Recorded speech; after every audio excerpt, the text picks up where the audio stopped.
내가 서 있는 곳 어디서나 하나님을 예배합니다. 나는 하나님을 예배하는 예배자입니다.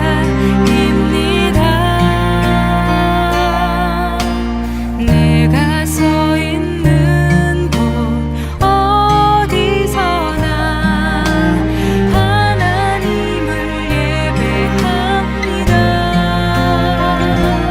내 영혼 거룩한 은혜를 향하여 내 마음 완전한 하나님 향하여 이곳에서 바로 이 시간 하나님을 예배합니다.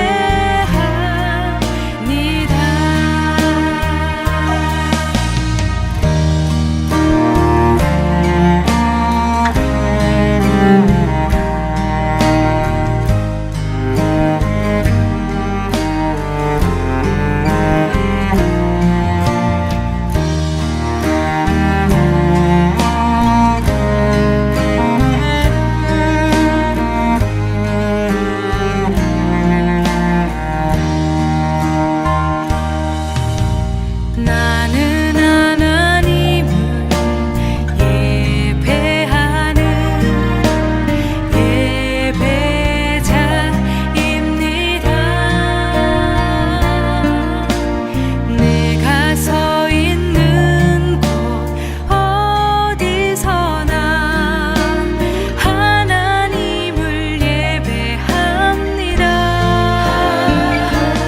내 영혼 거룩한 은혜를 향하여 내 마음 완전한 하나님 향하여 이곳에서 바로 이 시간 하나님을 예배합니다. 내 영혼 거룩한 은혜를 향하여 내 마음 완전한 하나님 향하여 이곳에서 바로 이 시간 하나님을 예배합니다. 내 영혼 거룩한 은혜를 향하여 내 마음 완전한 하나님 향하여 이곳에서 바로 이 시간 하나님을 예배합니다. 이곳에서 바로 이 시간 하나님을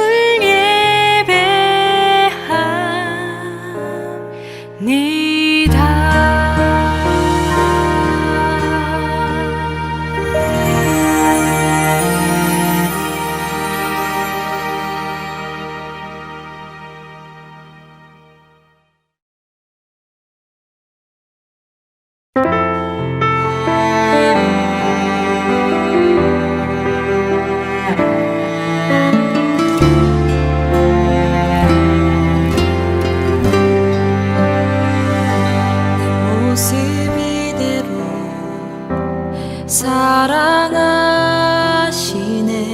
연약함 그대로 사랑하시네.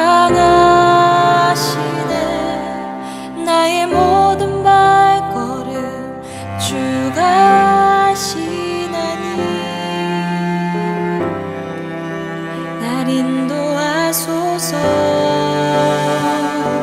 내 모습 이대로 사랑하시네. 연약함 그대로 사랑하시네. 나의 모든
부르는 자, 몸과 영혼 병든 자, 누구든지 부르시오.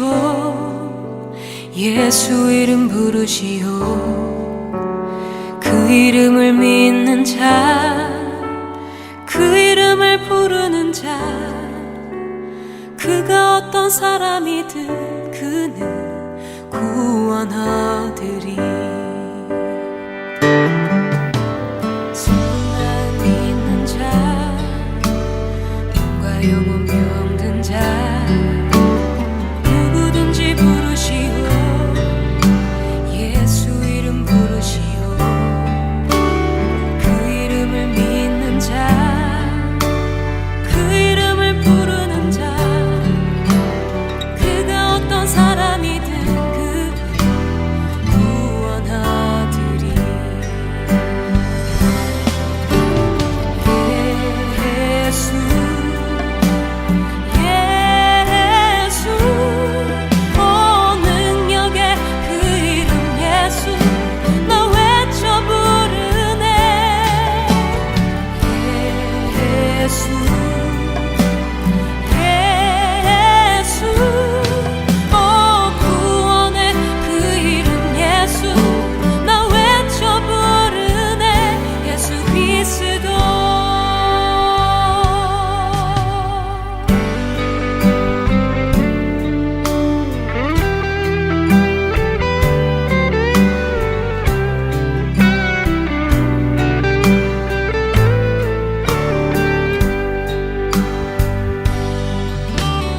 눈과금 내게 없으나 나 가진 건 너에게 주니.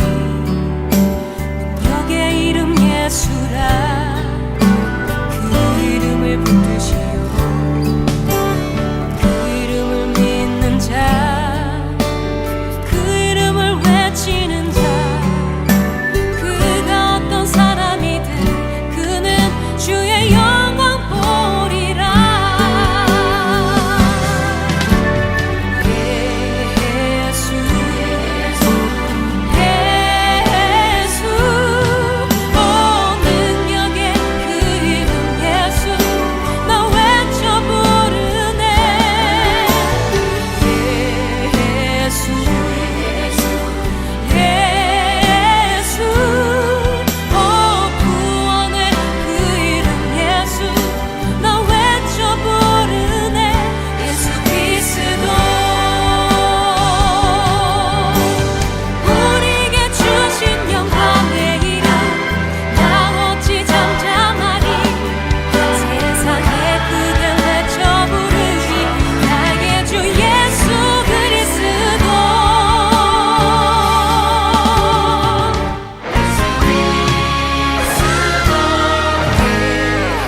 예수 예수 오 능력의 그 이름 예수, 나 외쳐 부르네. 예수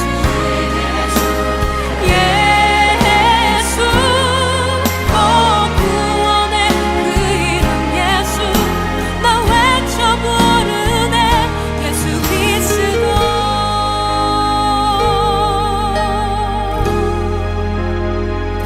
예수 그리스도.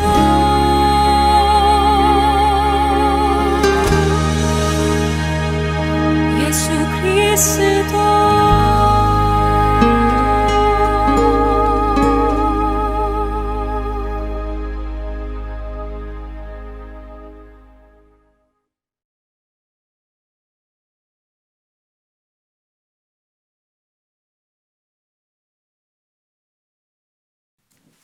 오늘은 복된 주일입니다.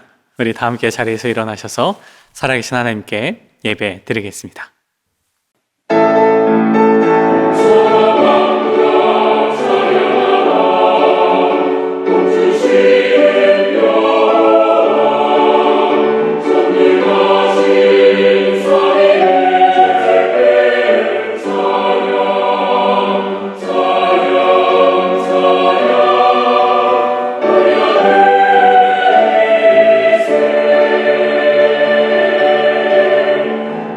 아멘.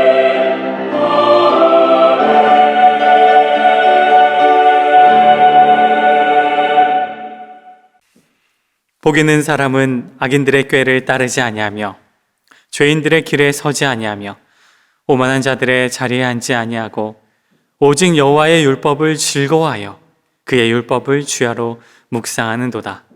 그는 시냇가에 심은 나무가 철을 따라 열매를 맺으며 그 잎사귀가 마르지 아니함 같으니 그가 하는 모든 일이 다 형통하리로다. 악인들은 그렇지 아니하며 오직 바람에 나는 겨와 같도다. 그러므로 악인들은 심판을 견디지 못하며 죄인들이 의인들의 모임에 들지 못하리로다. 무릇 의인들의 길은 여호와께서 인정하시나 악인들의 길은 망하리로다. 하나님은 영이시니 예배하는 자가 영과 진리로 예배할지니라. 아멘. 자리에 앉겠습니다. 사도신경으로 우리의 신앙을 고백하겠습니다.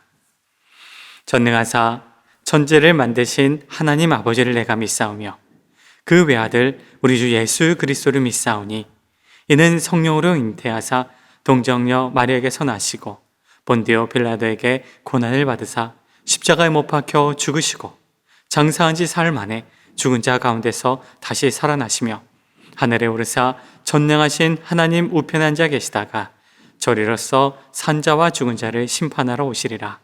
성령을 믿사오며 거룩한 공회와 성도가 서로 교통하는 것과 죄를 사하여 주시는 것과 몸이 다시 사는 것과 영원히 사는 것을 믿사옵나이다. 아멘. 다 함께 찬송가 289장 함께 찬양 드리신 후에 오늘 예배를 위해서 한무룩 권사님께서 대표로 기도해 주시겠습니다.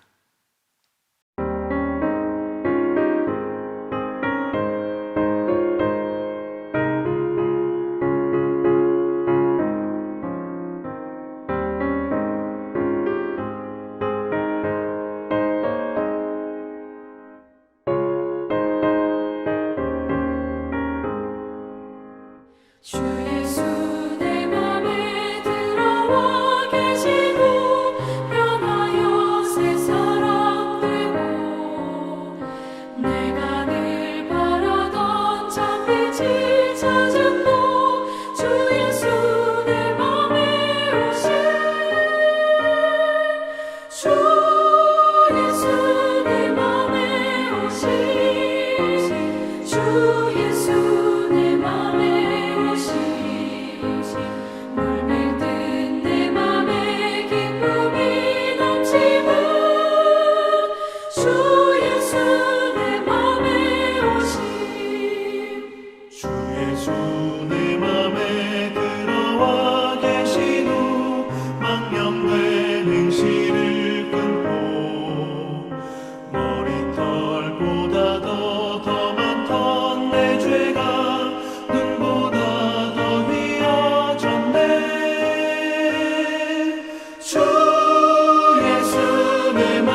진리와 권능과 힘이 세세토록 함께 하시는 하나님, 찬송과 영광과 지혜와 감사를 드립니다. 주님께 예배 드리기 위해 겸손히 머리 숙인 저희의 기도와 간구에 응답하시는 좋으신 하나님을 찬양드립니다. 지난 한 주간 동안에도 말씀에 순종하지 못하고 나의 욕심과 이익을 쫓아 내 뜻대로 살았던 모든 죄짐을 주님 앞에 내려놓고 용서를 구합니다. 저희들을 불쌍히 여겨주시기를 간구합니다. 주님, 저희가 교만했습니다. 주님이 주시는 신호들을 무시하고 주님의 지혜를 구하지도 아니하고 저희들의 욕심을 따라 행동했습니다. 주님의 은혜 앞에 머리 숙이오니 저희를 다시 한번 회복시켜 주시옵소서. 코로나 사태로 전 세계가 어려운 중에 있습니다. 우리 믿음의 식구들을 기억하시어 이 시간이 속히 지나가도록 주님의 도우심을 기도드립니다. 아프고 상한 심령들을 가지고 주님 앞에 나온 저희들을 외면치 아니하시며 사랑과 은혜로 채워주시는 주님께 감사 찬양을 드립니다. 선교사님들, 몸과 마음과 삶이 힘든 모든 지체들, 청년부, 중고등부, 주일학교, 새로 태어난 아기들까지의 삶 속에서 역사하실 주님을 기대하며 좋으신 하나님을 날마다 찬양드립니다. 이 모든 말씀 예수님 이름으로 기도드렸습니다. 아멘. 교회 소식 안내해 드리겠습니다. 온라인 예배로 주님 앞으로 나아가고 있습니다. 코로나 2차 웨이브로 인해서 어려움을 겪고 있죠. 락다운이 시작되었고 확산을 막기 위해서 우리 모두가 힘써야 됩니다. 특별히 주님의 도우심과 궁휼하심을 구하면서 우리 성도님들 안전에 또 각별히 신경 쓰시기를 부탁드리겠습니다. 11월 예배위원 안내가 교회 소식란에 있습니다. 성도님들 기도로 준비해 주시기 바랍니다. 2021년 각 부서 예산 신청을 받습니다. 부서장님들께서는 2021년 예산안을 준비해 주셔서 예결산 위원장이신 박원배 장로님에게 11월 21일까지 보내주시기 바랍니다. 장로님의 메일 주소와 연락처가 교회 소식란에 기재되어 있으니 확인하시고 준비해 주시기 바랍니다. 교인동정 안내입니다. 좋은 소식이 있습니다. 우리 문예른 성도님, 나재욱 성도님 가정에 지난 5일 둘째 우리 민호가 태어났습니다. 기쁨이었는데요. 남자 우리 왕자님이 출산했습니다. 우리 문예린 성도님과 나재욱 성도님 축하드리고 또 많은 성도님들 함께 기뻐해 주시고 지금 서울에서 계시는데 내년 정도에 들어오신다 합니다. 우리 성도님 잘 회복하고 또 아기 둘 키워야 되는데 하나님의 도우심으로 함께 할 수 있도록 많이 응원해 주시고 기뻐해 주시기 바랍니다. 하루를 여는 새벽 예배 은혜 가운데 진행되고 있습니다. 새벽을 깨우며 새벽 잔을 쌓는 우리 킹스크로스 성도님들 다 되시기 바랍니다. 매일 성경 우리 교회는 매일 성경으로 묵상합니다. 성도님들 어플리케이션을 구매하시거나 그리고 따로 그 본문을 보면서 묵상해 갔으면 좋겠습니다. 11월 성경 통독 표는 홈페이지에 있으니 다운받으시고 매일매일 한 장씩 성경을 통독해 가시기 바랍니다. 지금은 누가복음을 우리 통독하고 있죠. 수요 예배와 그리고 또 온라인 헌금 안내 기억하시고 또 주님 앞에 예배하며 또 주님께 예물 드리시기 바랍니다. 다 함께 찬송가 292장 찬양 들으신 후에 최재희 집사님께서 성경 봉독하시고 나서 요한복음의 말씀을 가지고 변하여 새 사람 되도다라는 제목으로 하나의 말씀 전하겠습니다.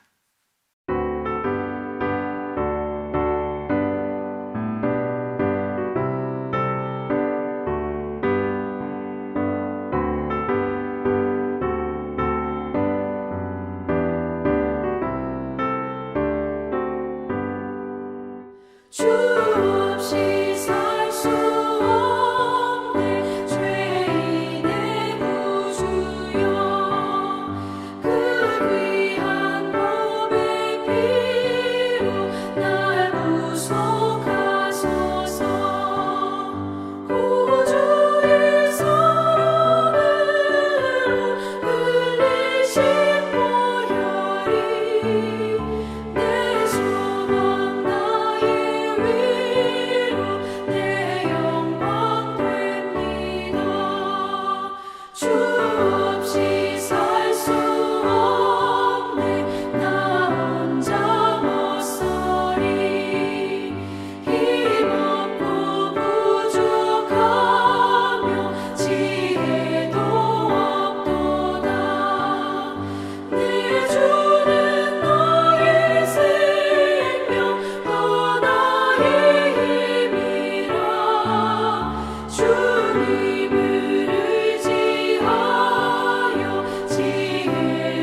오늘 하나님께서 우리들에게 주신 말씀은 요한복음 3장 1절부터 21절까지입니다.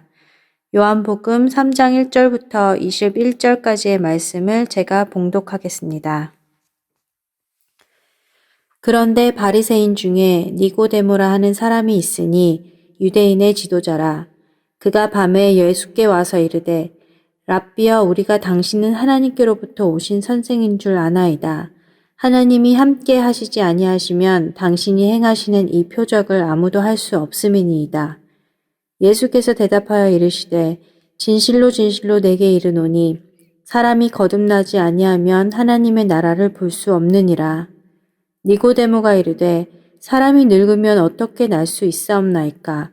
두 번째 모태에 들어갔다가 날 수 있사옵나이까? 예수께서 대답하시되 진실로 진실로 내게 이르노니 사람이 물과 성령으로 나지 아니하면 하나님의 나라에 들어갈 수 없느니라. 육으로 난 것은 육이요 영으로 난 것은 영이니 내가 내게 거듭나야 하겠다 하는 말을 놀랍게 여기지 말라. 바람이 임으로 불매 내가 그 소리는 들어도 어디서 와서 어디로 가는지 알지 못하나니 성령으로 난 사람도 다 그러하니라. 니고데모가 대답하여 이르되 어찌 그러한 일이 있을 수 있나이까? 예수께서 그에게 대답하여 이르시되 너는 이스라엘의 선생으로서 이러한 것들을 알지 못하느냐? 진실로 진실로 내게 이르노니 우리는 아는 것을 말하고 본 것을 증언하노라. 그러나 너희가 우리의 증언을 받지 아니하는도다. 내가 땅의 일을 말하여도 너희가 믿지 아니하거든. 하물며 하늘의 일을 말하면 어떻게 믿겠느냐? 하늘에서 내려온 자, 곧 인자 외에는 하늘에 올라간 자가 없느니라.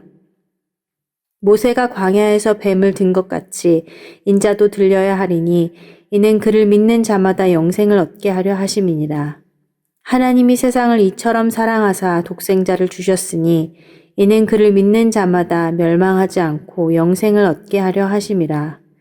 하나님이 그 아들을 세상에 보내신 것은 세상을 심판하려 하심이 아니요 그로 말미암아 세상이 구원을 받게 하려 하심이라.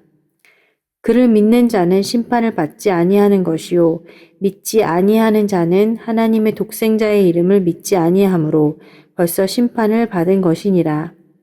그 정죄는 이것이니 곧 빛이 세상에 왔으되 사람들이 자기 행위가 악함으로 빛보다 어두움을 더 사랑한 것이니라.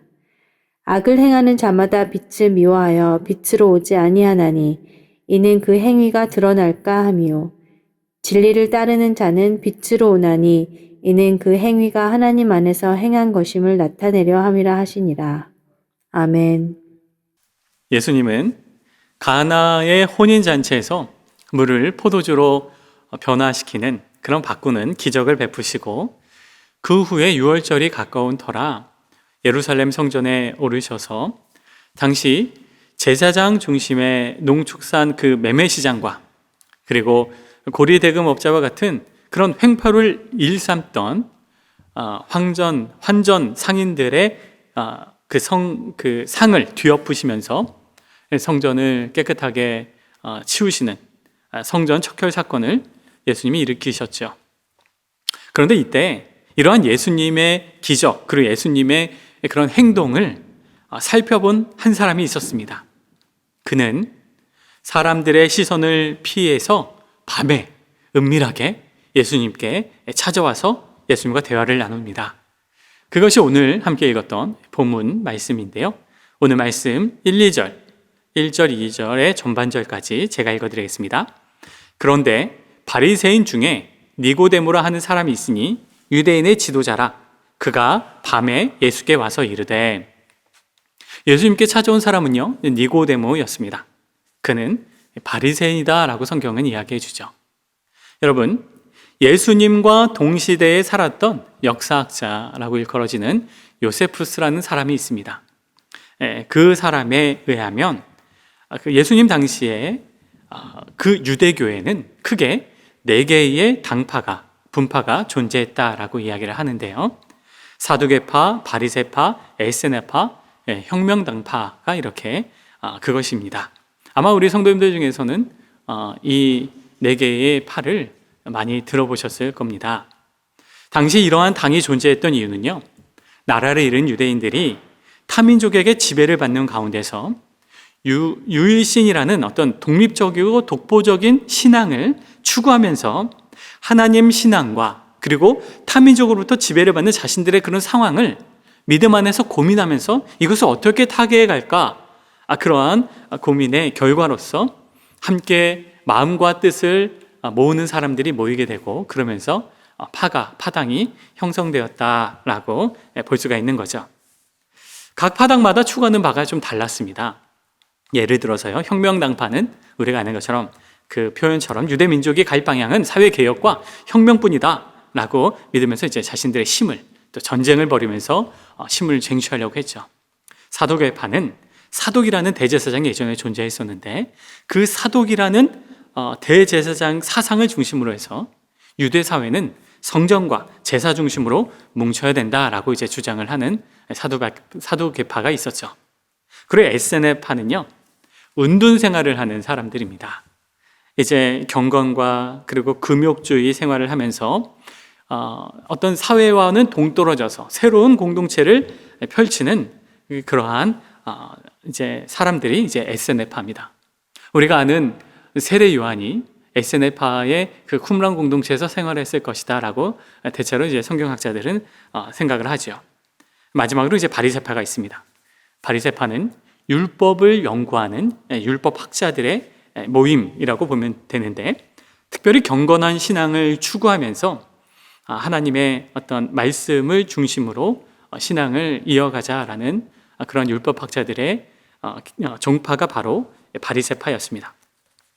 예수님 시대 때에 이스라엘 민족의 전체 인구가 대략 50만 명이었다고 추정을 하는데, 당시 바리새파는 6천 명 정도 존재했다라고 이야기하죠. 니고데모는 그 바리새파 중에 한 사람이었습니다. 그런데 성경은 니고데모에 대해서 더 이야기를 합니다. 그에 대해서 뭐라고 얘기하냐면 유대인의 지도자다라고 소개를 하죠. 여기서 말하는 지도자라고 번역된 헬라어 아르콘이 있는데요, 이 아르콘은요 71명으로 구성된 유대의 자치정부의 고위 직분자들을 가리키는 이제 단어입니다. 바로 사내들인 공의회를 말하는 거죠. 사내들이 공의회는요, 유대인의 자치정부로서 오늘날의 국회와 그리고 사법부를 이제 합쳐놓은 자치의결기구라고 보면 되겠습니다. 사내들인 공의회에서는 이제 사형을 집행할 수 없고요. 그러나 일반적인 기본적인 사항들을 다루면서 유대 사회를 이끌어가는 가장 중요한 단체였습니다. 그 71명의 사내들인 공의회 회원들을 이제 가리켜서 아르콘이라고 불렀습니다. 예수님을 찾아온 니고데모는요, 율법을 연구하는 율법 학자인 바리새파 사람이면서 유대인을 대표로 하는 그런 유대인을 대표하는 아르콘이었습니다. 사회적으로 굉장히 거물급 정치인이 바로 니고데모였는데, 그는 사람들의 시선을 피해서 밤에 예수님께 찾아왔습니다. 니고데모가 예수님께 이러한 질문을 던지죠. 2절 후반절 말씀입니다. 제가 읽어드리겠습니다. 랍비여, 우리가 당신은 하나님께로부터 오신 선생인 줄 아나이다.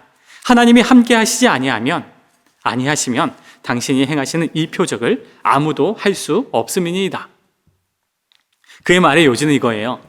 선생님이라고 표현합니다. 선생님, 랍비여, 선생님, 당신이 행하신 그 표적을 보니까 당신은 하나님이 보내신 것 같다는 그런 인상을 제가 받습니다 라는 거죠.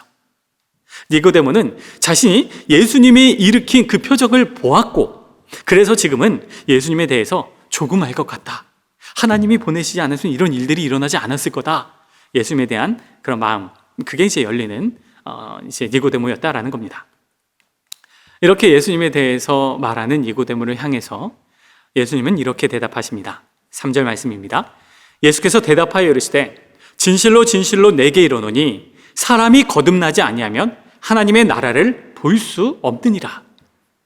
여러분, 언뜻 보면요, 예수님께서 지금 말씀하시는 것은 동문서답하는 것 같습니다. 그런데 그렇지 않습니다. 니고데모는 표적을 보았고 그 표적을 토대로 예수님이 어떠한 분인지를 자기가 이제 조금 알고 있다라고 말하는 것인데, 예수님의 말씀은 너가 지금 보고 있냐, 내가 지금 알고 있는 그것이 전부가 아니다라는 거예요. 그러면서 하시는 말씀이 네가 보는 표적, 네가 아는 나 자신에 대한 그것이 중요한 것이 아니라 사람에게 중요한 것은, 너에게 중요한 것은 거듭나는 것이다 라는 겁니다. 사람이 거듭나는 것이 중요하다라고 주님은 말씀하고 계시다라는 거죠. 이에 대해 니고데모는 아주 진지하게 이렇게 말합니다. 4절 말씀 제가 읽어드리겠습니다. 니고데모가 이르되 사람이 늙으면 어떻게 날 수 있사옵나이까? 두 번째 모태에 들어갔다가 날 수 있사옵나이까? 여러분, 니고데모는 유대인의 지식인 중에 지식인이었습니다. 그런데 지금 하는 말을 보면 이건 굉장히 진지하게 말하는 겁니다.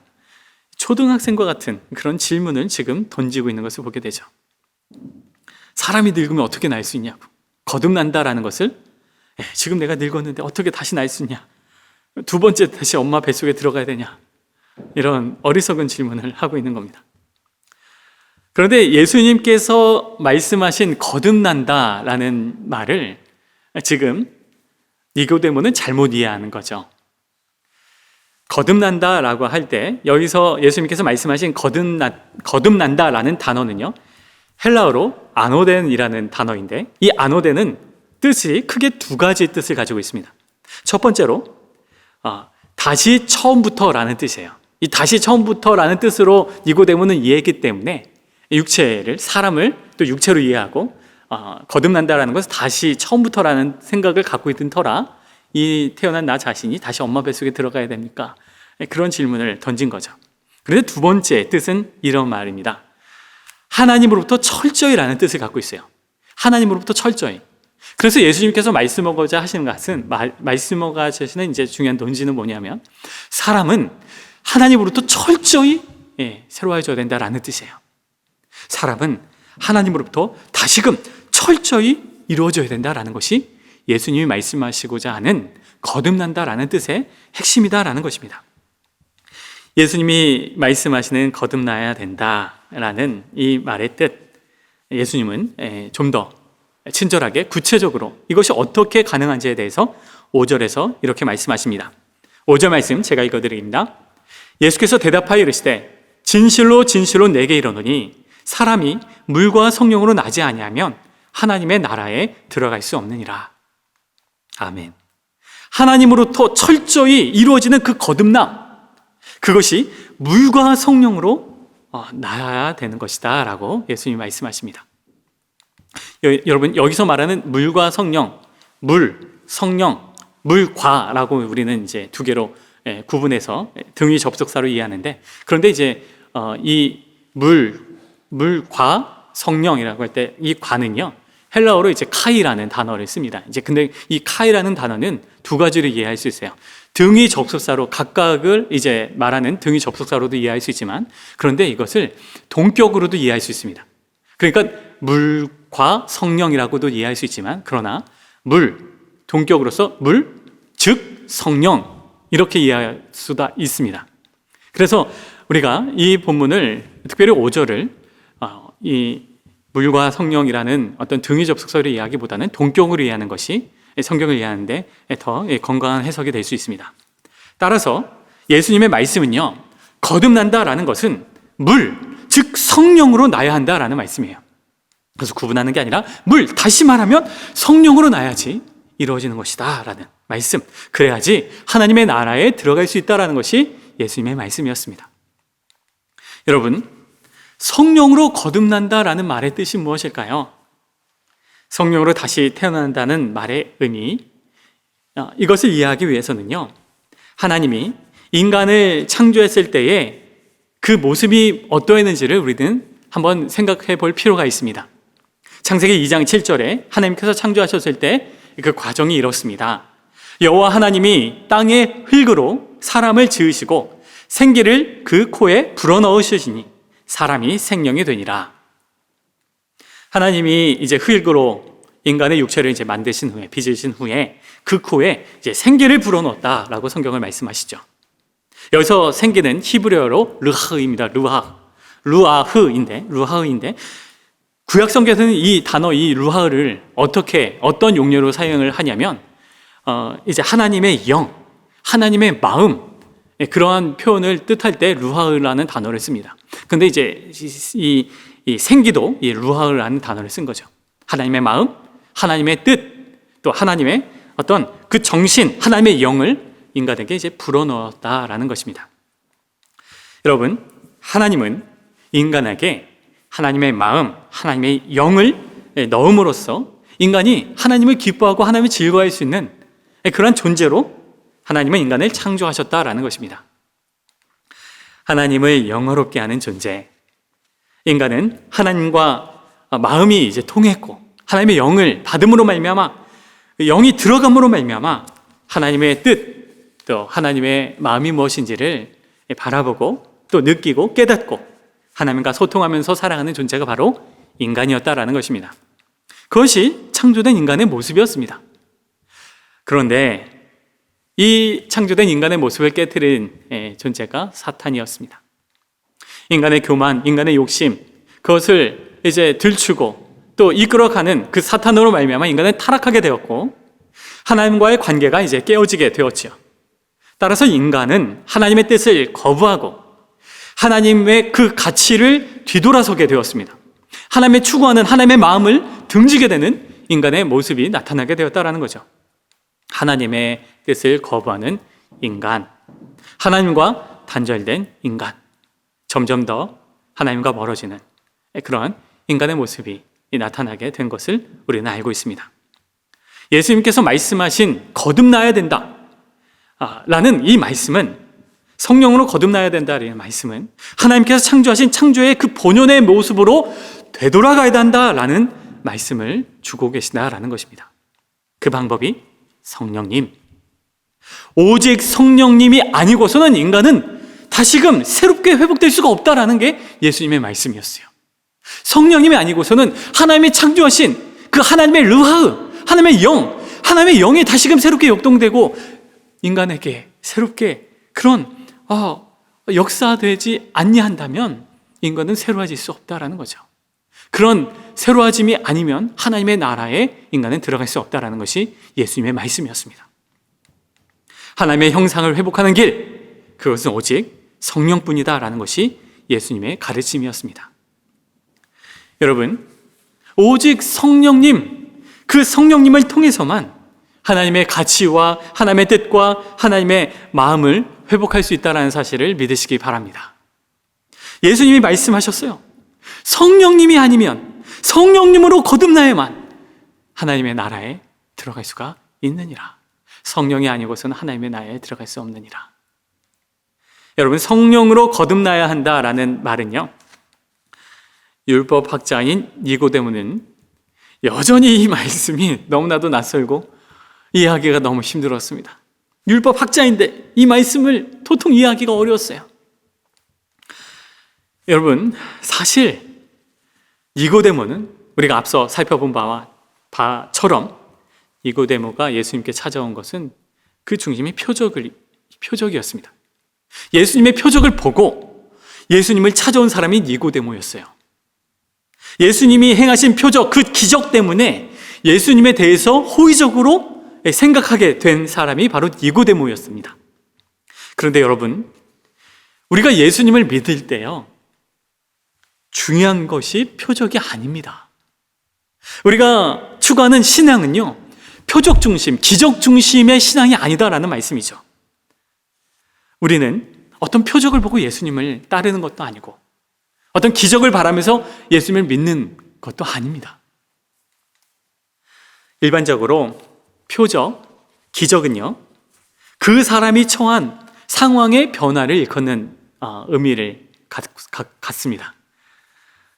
예를 들어서 이제 물이 포도주로 변하는 거, 그게 변화죠. 아픈 사람이 치유되는 거, 그것도 변화입니다. 그리고 잃어버린 묘화, 그것을 찾는 것도 변화입니다. 사업이 확장되고 잘 되는 거, 그것도 변화입니다. 여러분, 이러한 변화가 우리의 삶에 나타나는 거 좋은 일입니다. 하지만 그것이 우리가 예수님을 믿는 데 있어서 우리의 신앙에 그것이 중심이 될 수 없습니다. 여러분, 그런데 샤머니즘의 신앙에서는 이 변화, 어떤 인간의 살아가는 어떤 그 상황의 그 변화를 목표로 하고 목적으로 하는 신앙이 바로 샤머니즘의 신앙입니다. 여러분, 미신은 귀신을 잘 달래주어서 인간이 처한 변화를 이끌어내는 데 초점을 두고 있습니다. 맞죠? 구술하는 이유가 무엇입니까? 무당이 구술하는 이유는 귀신을 이제 쫓아내거나 아니면 좋은 일이 일어나도록 길을 터주는 그런 푸덕거리를 하는 것이 무당의 역할이고, 또 그것을 믿으면서 신앙생활을 하는 것이 무속신앙을, 샤머니즘을 믿는 사람들의 신앙인의 모습입니다. 변화를 이끌어내기 위해서, 내가 원하는 그 변화를 이끌어내기 위해서, 자신이 바라는 표적을 얻어내기 위해서 그러한 일들, 그러한 숭배를 하는 것이 샤머니즘의 신앙 형태인 것입니다. 사업이 잘 되고 일이 잘 풀리고 직장에서 승진하고 자녀들이 잘 되는 것, 그러한 변화, 그러한 표적, 그것이 바로 샤머니즘이 추구하는 신앙이고 그들 신앙의 최종 목표다라는 것입니다. 여러분, 그러면 우리의 신앙의 목표는 무엇일까요? 분명한 것은 우리가 추구하는 예수님의 신앙, 예수님을 믿는 신앙의 모습이 샤머니즘이 추구하는 신앙의 모습은 절대로 아닐 겁니다. 그렇죠? 표적이 아닙니다. 기독교 신앙은 표적과 기서에 초점을 두고 있지 않습니다. 그것은 이방 종교가 추구하는 가치인 거죠. 세상의 가치일 뿐입니다. 그러면 우리 기독교 신앙의 가치는 무엇에 있을까요? 삶의 변화에 있지 않다라는 것은 이미 앞서 말씀드렸습니다.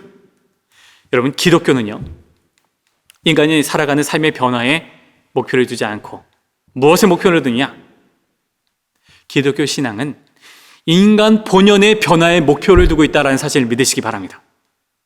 여러분, 예수님을 믿는 신앙은요, 기독교 신앙, 예수님의 복음의 가치는요, 내가 인간이 살아가는 삶의 자리에 그 변화에 그것에 두는 것이 아니라 인간 자체의 변화에 목표를 두고 있습니다. 내가 변하는 데에 목표가 있어요. 여러분, 이건 놀라운 역설입니다.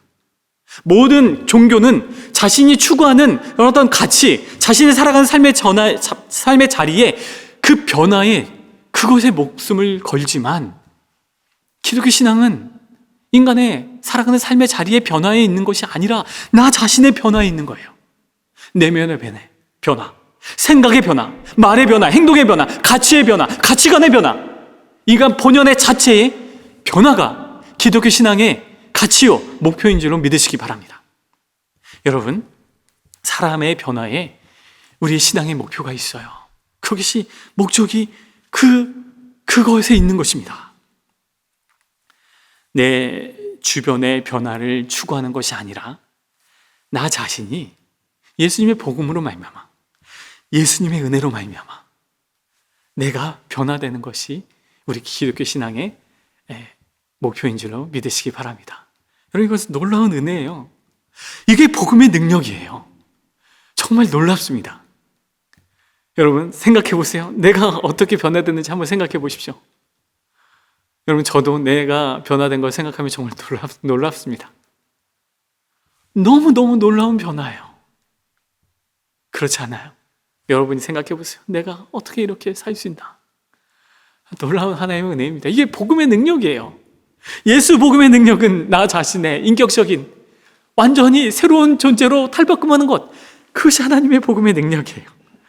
예수님은 사람을 변화시켜요. 예수님을 만나면 그 사람은 변화됩니다. 인간의 생각을 바꿔주시고요, 인간의 사고를 바꿔주시고요, 인간이 추구하는 그 가치, 그 사람이 추구했던 그 가치를 벗어던지고 예수님의 가치를 받아들일 수 있는 것, 그로 말미암아 그 사람이 변화되는 것, 그게 복음의 능력이고 그게 예수님이 하시는 일입니다.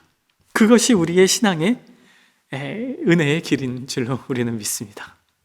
여러분, 그 변화를 일으키는 길은요, 예수님의 복음이 있지만 그 그 예수님 복음, 그러면서 이제 동시에 그것이 어떠한 은혜로 이루어지는 거냐면 바로 성령의 능력이에요. 하나님의 영이 아니면 그 사람이 예수 그리스도를 만날 수가 없습니다. 예수 그리스도를 하나님의 나의 구주로 고백할 수가 없습니다.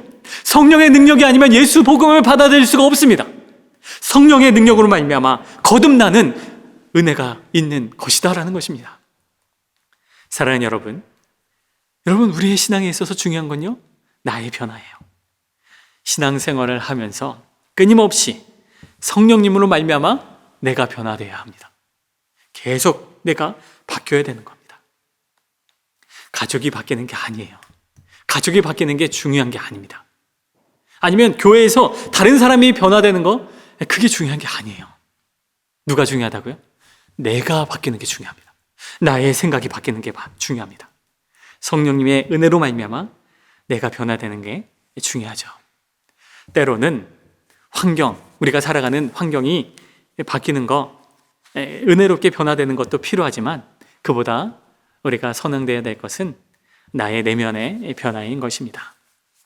내가 추구하는 가치와 삶의 목표가 변화되는 것, 가치관이 변화되는 것, 우리가 하나님께서 우리를 부르실 때까지 우리는 끊임없이 우리의 삶과 우리의 생각이 변화되고 계속 예수님 안에서 바뀌어가는 그러한 삶을 살아가게 되는 거죠.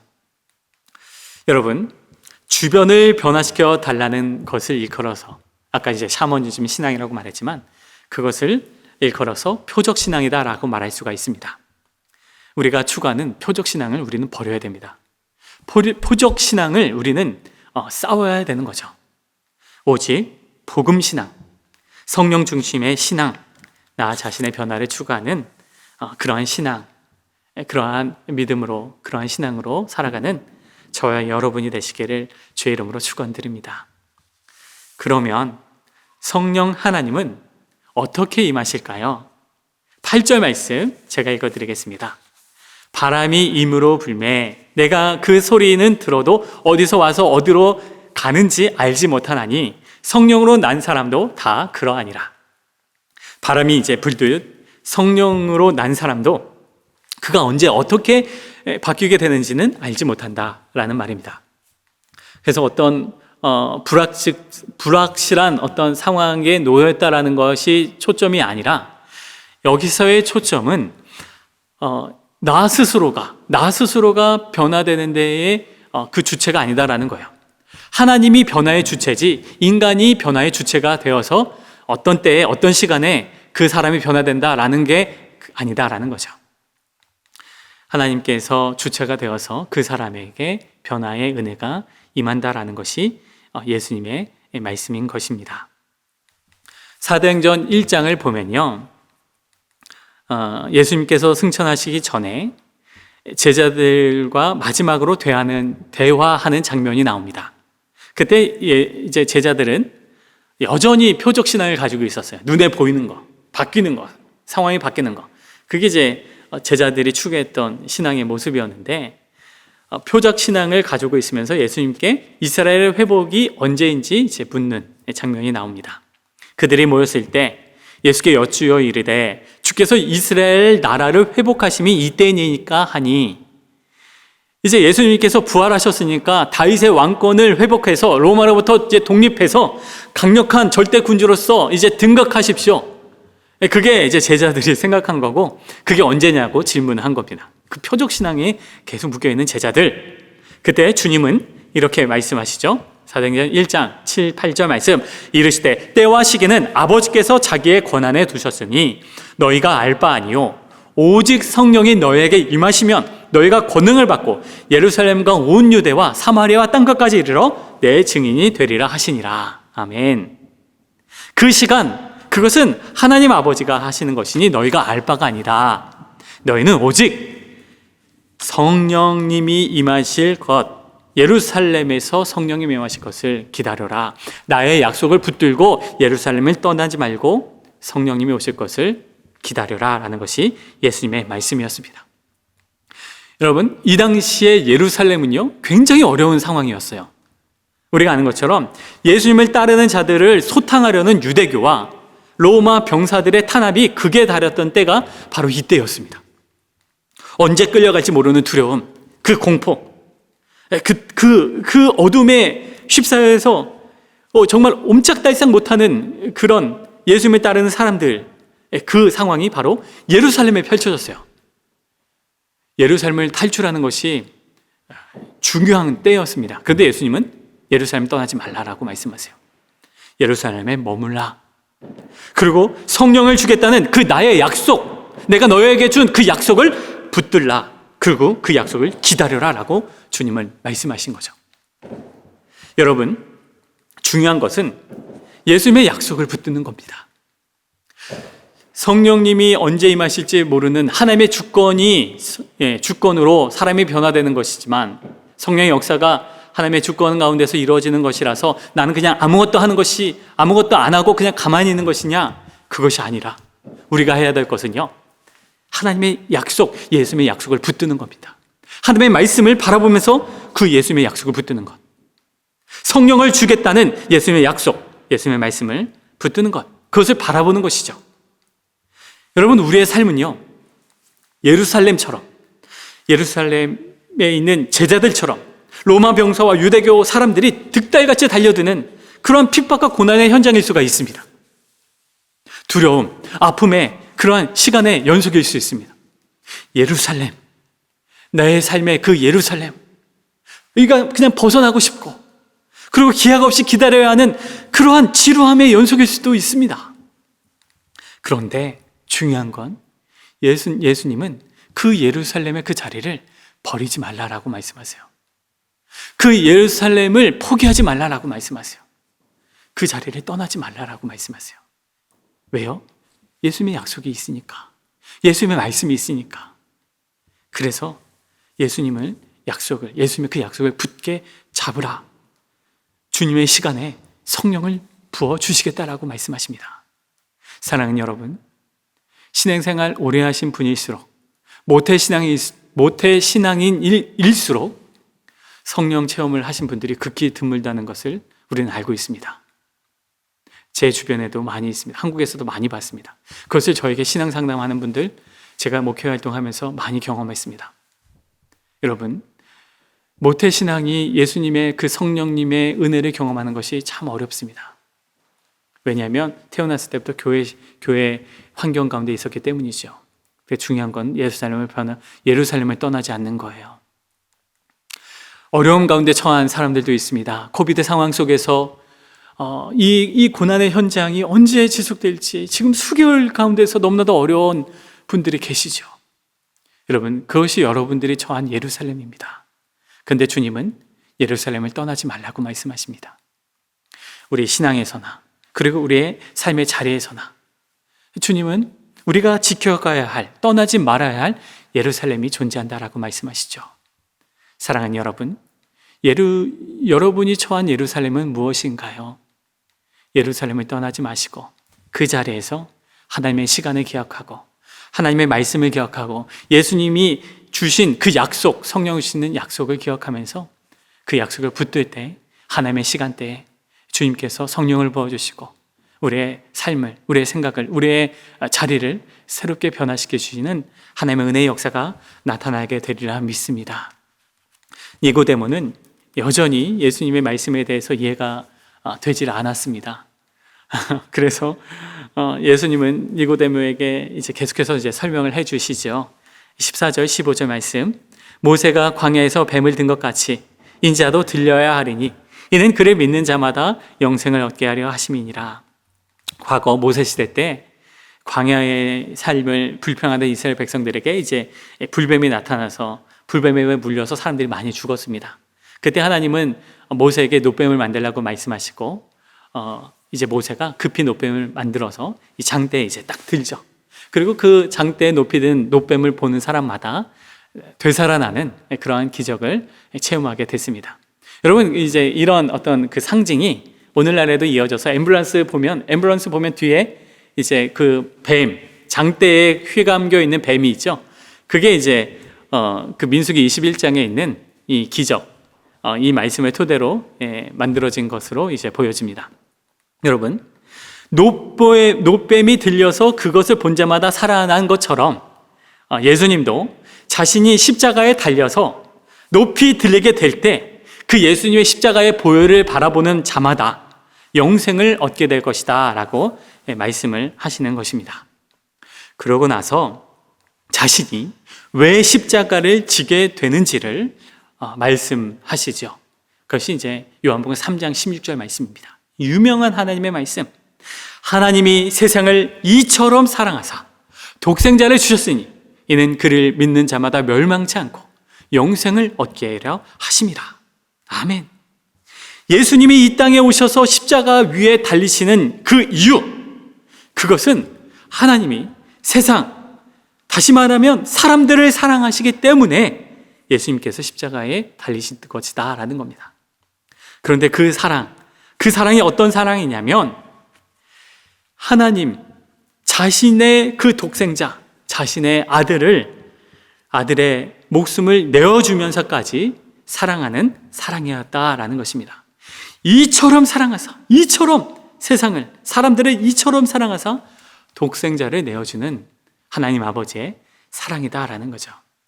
여러분, 예수님의 그 사랑은요, 성령님을 주심으로 말미암아 그 예수님의 십자가의 그 사랑을 통해서 아버지의 마음, 또 아버지의 그 사랑을 또 체험하게 됨으로 말미암아 인간에게 새로운 변화와 또 새로운 재창조의 은혜들을 우리 하나님께서는 부어주기를 원하신다라는 것이 요한복음 3장에서의 말씀이었습니다. 사랑하는 여러분, 저와 여러분은 하나님의 사랑을 입은 사람들입니다. 주님의 사랑을 입은 사람들이에요. 여러분, 제가 공원에 이제 산책을 가면 때로는 이제 사람들보다 개가 많은 때가 있습니다. 공원에 개들이 참 많아요. 영국은 참 강아지를 사랑하는 나라다라는 것을 많이 느끼게 되는데, 저도 예전에 이제 진돗개를 키웠던 적이 있습니다. 전에 한번 이 예화는 나눴던 기억이 있는데요. 제가 키웠던 그 진돗개 이름이 차돌이라는 흰둥이였어요. 아주 이제 애기였을 때 데려왔던 아이였는데 제가 많이 예뻐했습니다. 데리고 막 정말 살았어요. 근데 이제 차돌이가 이제 한 4개월, 5개월 되었을 때, 요만했을 때예요. 근데 이제 그 밖에 데리고 나갔는데, 밖에 이제 나가서 놀 때 아주 좋아하면서 앞으로 막 이제 뛰어나가는 거예요. 막 여기저기 막 뛰어다니는데, 그때 이제 앞으로 막 치고 나갔다가 조금 후에 이 차돌이가 놀래서 저에게 이제 헐레벌떡 이제 다시 되돌아오는 거예요. 왜 그런가, 무슨 일인가 한번 봤더니 저 앞에 이제 큰, 정말 이제 송아지만한 이 세퍼트가 성큼성큼 이제 걸어오는 거였어요. 그 개를 보고 이제 놀래서 저한테 이제 막 되돌아온 거였습니다. 근데 문제는 그 다음이었는데, 이 작은 차돌이가 갑자기 제 앞으로 이제 딱 가더니 저를 이제 등지고 그 개를 보고 자기보다 수십 번의 큰 그 세퍼트를 보면서 이 강아지 특유의 그 고음 있죠. 그 고음으로 왈왈왈왈 짖어대는 거예요. 차돌이가, 저는 이제 그 세퍼트를 잡아먹는 줄 알았습니다. 엄청 짖어대는 거예요.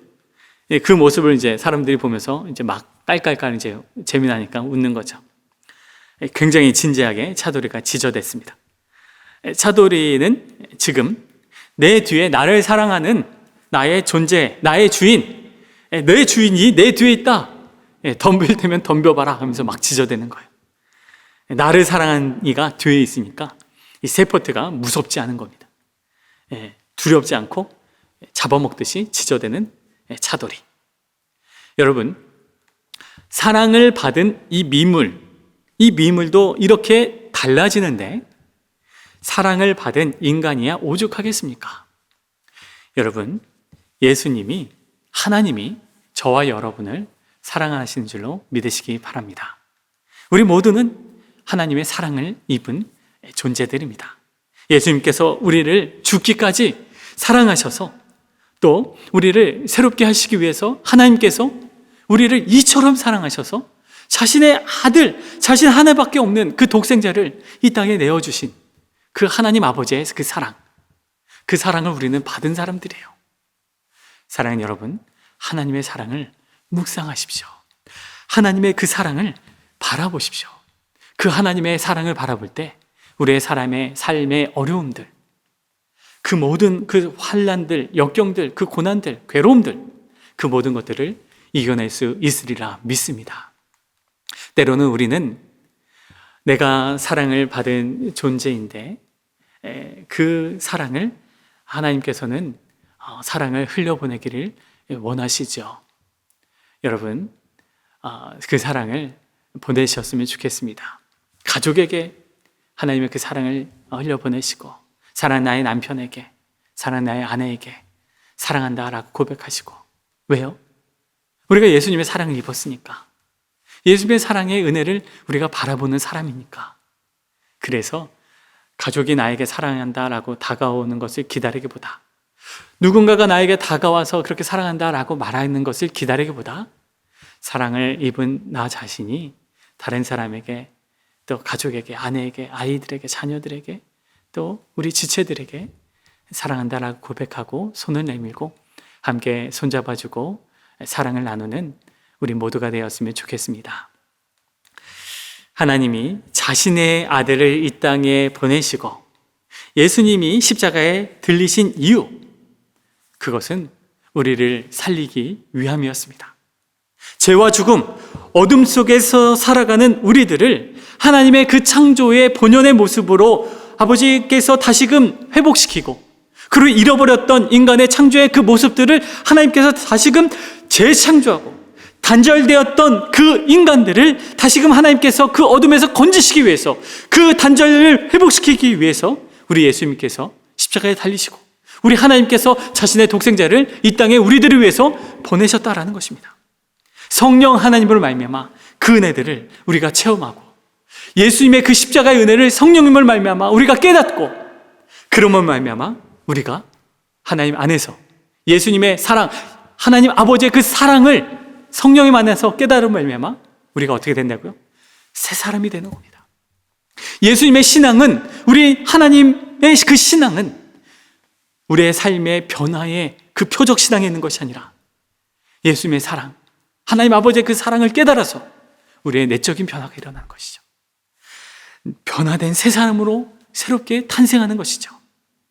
하나님의 사랑을 입게 되면 예수님의 십자가의 보혈을 바라보게 되는 사람마다 성령님의 은혜로 가운데서 우리가 새롭게 변화되는 줄로 믿습니다. 하나님의 사랑이 거기에 있는 것이죠. 사랑하는 여러분, 그 예수님의 사랑을 바라보십시오. 하나님의 사랑을 믿으십시오. 그 사랑을 누리십시오. 자신의 독생자까지 내어주시는 하나님의 아버지의 그 사랑, 예수님의 그 십자가의 사랑을 받고 그 사랑의 힘으로 성령님 안에서 변화되어서 새 사람 되어 살아가는 우리 모두가 되시길 주의 이름으로 축원드립니다. 아멘. 우리 다 함께 일어나셔서 봉헌 찬송으로 주님 앞에 봉헌 드리겠습니다.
기도하겠습니다. 하나님 아버지, 주님 앞에 나와 예배드리며 하나님 앞에 예물 드립니다. 아버지, 이 예물뿐만 아니라 우리의 마음과 또 우리의 삶을 주님 앞에 올려드리오니 주님께서 우리를 이끌어 주시고 우리를 받아 주시옵소서. 우리의 신앙이 표적 신앙이 아니라 내 삶의 변화에 목적을 두는 것이 아니라 예수 그리스도를 통해서 하나님의 그 사랑을 통하여서 성령 안에서 나의 내적인 변화와 나의 가치관의 변화와 마음의 변화와 생각의 변화와 말의 변화와 행동의 변화가 나타나는 것이로 믿사오니 주님, 나 자신이 변화되어 새 사람 될 수 있도록 성령님 우리에게 은혜를 베풀어 주시옵소서. 때로는 내 삶에 있어서 예루살렘을 벗어나고 싶어하는 그런 마음이 있습니다. 그러나 우리는 하나님의 약속을 믿고 그 하나님의 말씀을 붙들며 하나님의 허락하실 성령의 은혜, 하나님께서 이루실 하나님의 그 사랑의 역사가 우리의 인생 가운데 펼쳐질 것을 믿고 하나님의 때를 바라보며 약속을 붙들며 그 말씀 안에서 살아갈 수 있도록 우리 모두를 붙들어 주시옵소서. 이제는 우리 구주 예수 그리스도의 은혜와 하나님 아버지의 넓고 크신 사랑과 성령의 통 내주 역사하심이 표적 신앙을 추구하지 아니하고 오직 내면의 변화와 하나님의 사랑의 은혜에 힘입어 예수 그리스도의 십자가의 복음으로 말미암아 성령 안에서 나의 생각과 나의 입술과 나의 사고와 나의 가치관이 전적으로 변화될 것을 믿고 그것을 바라보며 그것을 추구하며 살아가겠다라고 고백하고 다짐하는 고개 숙인 주의 자녀들 머리 위에, 가정 위에, 직장과 삶과 그리고 학업 위에, 그리고 한국교회와 복음을 증거하시는 선교사님들 위에 이제부터 영원까지 함께 하시기를 간절히 축원하옵나이다. 아멘.